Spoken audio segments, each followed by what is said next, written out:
मी धाराशिव जिल्ह्यामधून आलेली आहे मॅडम. माझी मुलगी 2 दिवस झाला ICU मध्ये होती. मी माझ्या मिस्टरांना सोबत घेऊन आलेली आहे मॅडम.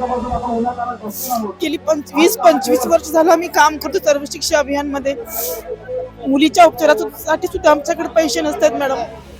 इतकी आमची हालाकीची परिस्थिती झालेली आहे. सरकारने आम्हाला इच्छा मरणाची परवानगी द्यावी किंवा आम्हाला आमचं काम करावं, आम्हाला कायम करावं, हीच आमची एक अपेक्षा आहे. अरे सीएम साहेबांच्या नावाचं पत्र द्या ना. आज हिवाळी अधिवेशनाचा 4था दिवस आहे आणि इथे बीडवरनं काही लोक आले आहेत. त्यांच्या ज्या मागण्या आहेत त्या सरकारपर्यंत पोहोचवण्याकरिता ते अधिवेशनावर मोठा मोर्चा धडकवणार आहे. त्यांच्या काय मागण्या आहेत त्यांच्याकडनं जाणून घेऊया. काय सांगाल तुम्ही, काय मागण्या आहेत तुमच्या इथे? महाराष्ट्र शासनाने मला सेवेत कायम केल्याशिवाय मी माझं आमरण उपोषण सोडणार नाही आणि जर माझ्या जीवाचं काही झालं तर याला सर्वस्वी शासन जबाबदार असेल. माझी एकच मागणी आहे की आम्हा सर्वांना याच अधिवेशनामध्ये आजच्या निर्णय घेऊन आम्हाला कायम करावं ही शासनाला विनंती असेल.